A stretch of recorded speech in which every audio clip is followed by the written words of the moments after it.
Hello everyone and welcome to the fabulous outdoors.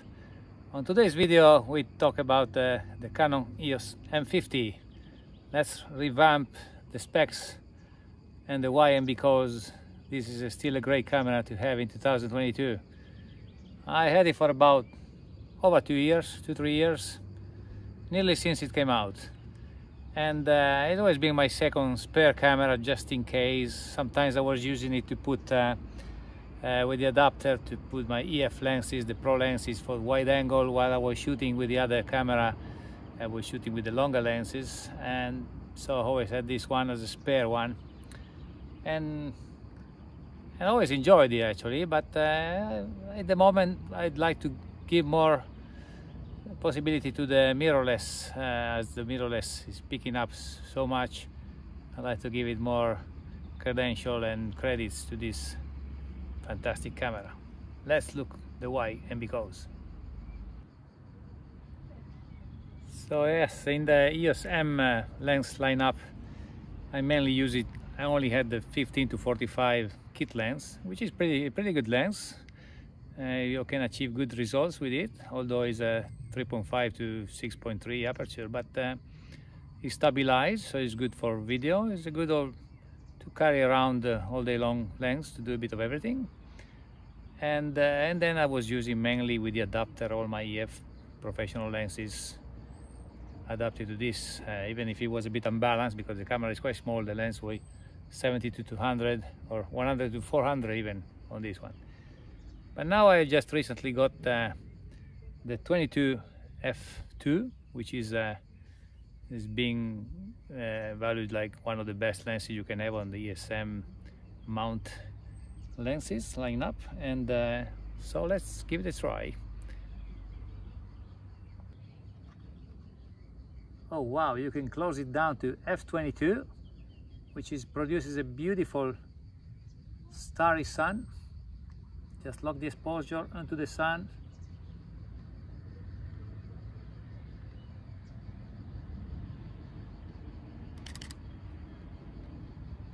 Great stuff, great stuff. Yeah, because it's a quite particularly well designed tiny little lens. You can see in there when it's closed, when the camera is closed, you can actually see all the blades. Now if you can see the blades, how it's made inside, and when you turn it on, it opens up like that. And it's a fantastic lens. It's really sharp, as you can open up to f.2, f2, so you can really have fantastic blurry background. And 22 millimeters is a good range. It's like the equivalent of 35 on a full frame camera, so you can get a bit of the subject sharp with the environment around, and then you can decide how much, you know, blurry background you wanna give. It makes a camera very light and compact, very small. And then of course I use all my lenses with the lens hood, and the lens hood for this one is actually very tiny. This is the lens hood. The screws on top of here, really tiny lens hood. Look at that. is as small as a lens filter. You screw it on top of here, and that's it. That's his lens hood. How nice it is, so tiny. And you can see the difference when you use the lens hood. You can see the less flare coming into the lens. Let's lock the exposure onto the sun and clack. Beautiful, beautiful starry sun. I always shoot vertical, after you shoot the landscape side, always shoot vertical. Lock the exposure into the sun.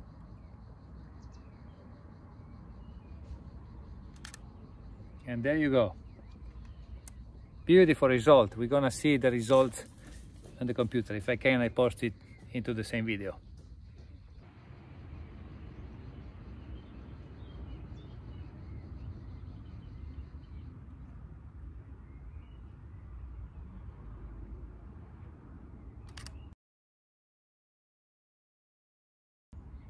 Okay, let's go for a little walk around, a photo walk around, just using this 22mm lens and see what we can produce.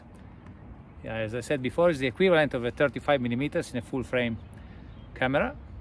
22 fixed lens that can open up from f2 up to f22. You can close it down to f22 when you want to have everything nice in focus for a nice landscape, or you can open up to f2 when you want the subject really in focus and blurry as much as you can the background.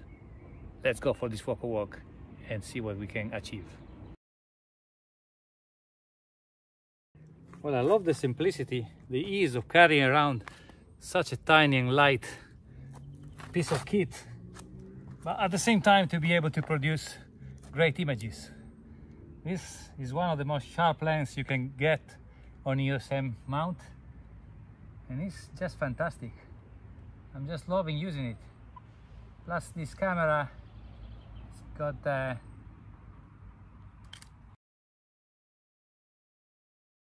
being a mirrorless, you know, it's got what you see is what you get. So you look inside, you do all the adjustments, and you see either through the viewfinder or through the mirror here, you can exactly see what you're capturing, and that's fantastic coming from a DSLR point of view, which you always have to shoot and double check to see what you've captured.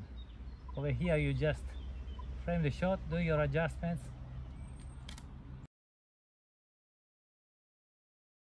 and there you go, shot's done.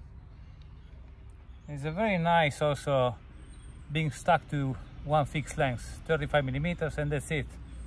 Then you compose your shot, you don't have to think about swapping lenses all the time, and 35mm is wide enough for landscapes, it's tight enough for when you want to do a close-up. It's also a macro lens, so you can really capture things at 15 centimeters of distance. So let's gonna try a few macro shots as well. Let's go and try to find something tiny and interesting to capture.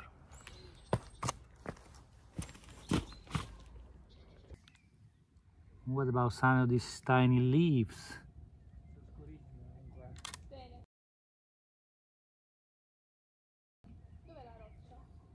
Wow, amazing. Amazing results.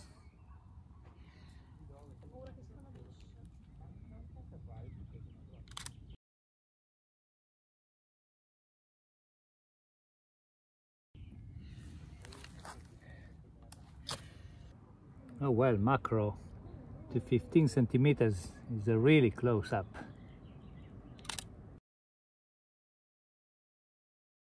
Let's capture a couple of photos of my motorbike keys.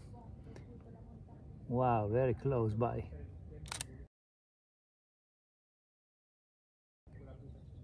Amazing, amazing, nice and sharp. Fantastic, f2.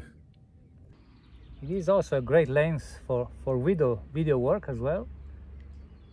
And I set my camera to start recording video pressing the same button as you press for photography, which is finding very useful. It's not a stabilized lens, although you just have to be a bit more careful in moving around. And eventually you can eventually attach it to a gimbal, you know, to a stabilizer.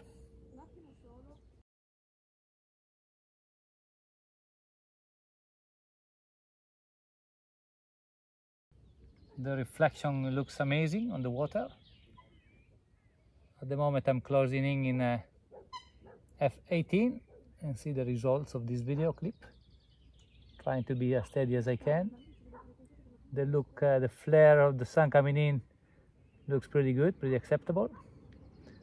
And so we're gonna do another video then, probably talking more about the video use of this lens. But I'm just loving it at the moment, for both for videos and for photography.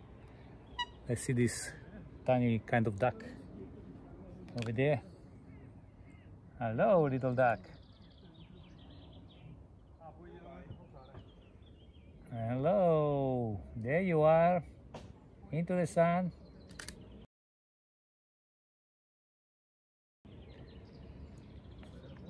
I set the the touch screen on the back to be able to move the focus point. So I'm on single focus point at the moment, and as I look through the viewfinder, I can use my thumb to focus on the subject that I want to be capturing in focus. Is a great function to have. I also set the camera that I can just capture a shot by pressing like this. Done. Which is another functionality that sometimes is very useful, sometimes it's not, but you can turn it on and off. As most of the function here, you can turn it on and off as you please. So okay, for today is the first little look around to this 22mm lens. We're gonna do more videos about it if you're interested. Don't forget to press the like button if you like it. Subscribe to the channel for more of this kind of content. I can produce more videos about the M50 and also some more video tutorials and tips with my experience of over 20 years of photographing, and more thinking about moving to the mirrorless system, but not quite completely. At the moment I'm still using the SLR in the Canon lineup, and mainly concern was the battery life.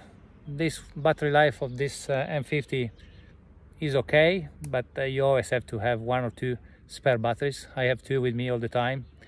Whether with the DSLR, I can have the camera all day, up to 1000 shots, capturing an event without any battery to need to swap any battery. But things will improve as well.